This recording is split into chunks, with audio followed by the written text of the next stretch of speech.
Hello students. आज हम botany के ऐसे क्वेश्चंस के बारे में बात करेंगे जिसको लेके असिस्टेंट प्रोफेसर का जो पेपर हुआ था उसमें आप लोगों को डाउट क्रिएट हुए हैं।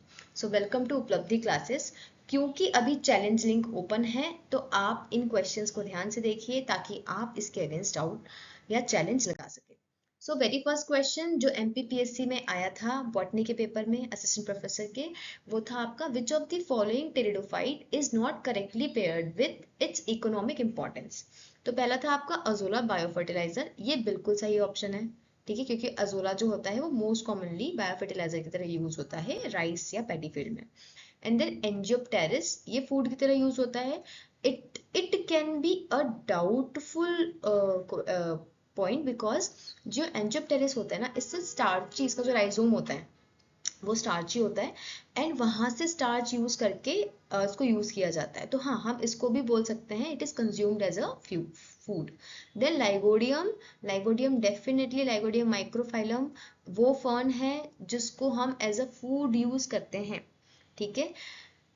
देन नेक्स्ट इज द डायोप्टेरिस, इसको भी हम एंशियंट टाइम से एज ए मेडिसिनल यूज करते आ रहे हैं। तो चारों ही ऑप्शन आपके सही हैं। तो इसके हिसाब से एमपीपीएससी ने एक आंसर दिया था विच इज नॉट करेक्ट सी। तो इस हिसाब से एक भी ऑप्शन आपका गलत नहीं है। तो आप चाहें तो इसको लेकर चैलेंज लगा सकते हैं। इसके चारों ही ऑप्शन आपके सही हैं। अब और हमारे बैचेस अभी ऑन है, जॉइन सीएसआई नेट के, आईआईटी जैम के, गेट के और एमपी टेट के बैचेस भी अभी स्टार्ट हो रहे हैं, जुलाई से स्टार्ट होने वाले हैं। आप हमें कांटेक्ट कर सकते हैं इस नंबर पे। ऑनलाइन ऑफलाइन सारी बैचेस आपकी ऑन है और हमारा सेंटर इंदौर में है, आप इसे विजिट कर सकते हैं अगर आप इंदौर से हैं तो। नेक्स्ट क्वेश्चन जिसके बारे में हम बात कर रहे हैं वो है आपका which of the following is correct statement about chromosomal deletion. तो आप इस पेपर के रेफरेंस को ध्यान से देखिए और इससे मैच करते हैं। लिखा है phenotypic consequences of deletion always occur regardless of their size. इस पेपर को पढ़ेंगे तो phenotypic effect of deletion depends on size, मतलब कि ये ऑप्शन तो गलत है। ओके।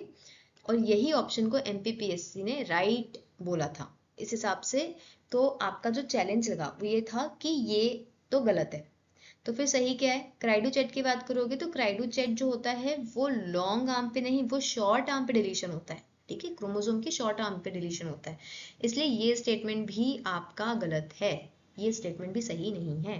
पर जो चैलेंज लगाना है वो आपको ये कि A is not a right answer. Then what is the right answer? Then next statement is terminal deletion occur when a central fragment of chromosome is lost. It is definitely not a correct statement.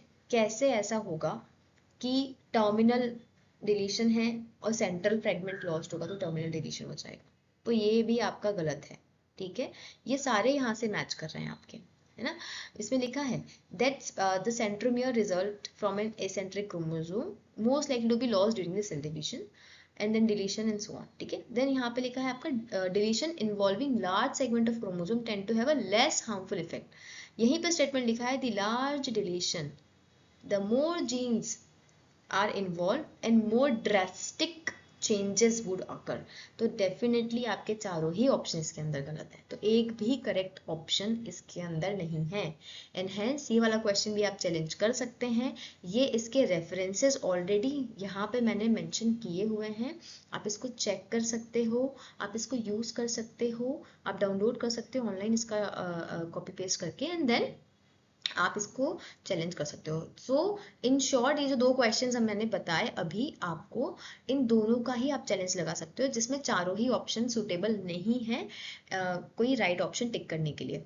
तो thank you so much. अगर आपको लगता है कि और किसी question में आपको डाउट है या जिसका आपको डाउटफुल लग रहा है, आप चैट बॉक्स में ज़रूर बताना। अगर पॉसिबल हो पाया मैं जल्दी से जल्दी इसका सोल्यूशन देने की आपको कोशिश करूंगी।